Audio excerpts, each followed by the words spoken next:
دوستان و زبان آموزان عزیز، امیدوارم که حالتان خوب است، صحت و سلامت و پر از انرژی باشید.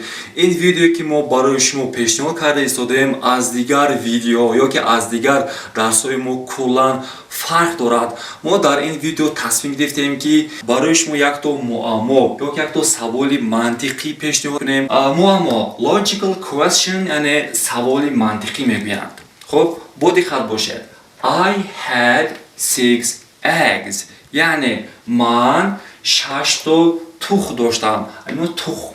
اوکی؟ I broke 2 eggs و 2 تا تخم رو شکستم. I fried 2 eggs و 2 تا تخم رو بریان کردم. I ate 2 eggs و 2 تا تخم رو استعمالی خوردم.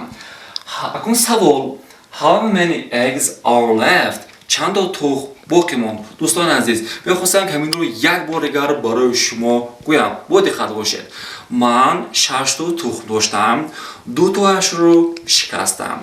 2 تاش رو بریان کردم و 2 تاش رو خوردم. همگی چند تا تخم باقی ماند؟ جواب همین معما را در کامنت‌ها نویسید و برای شما برای کار تا درس آینده خود را احتیاط کنید. فعال باشید. بای.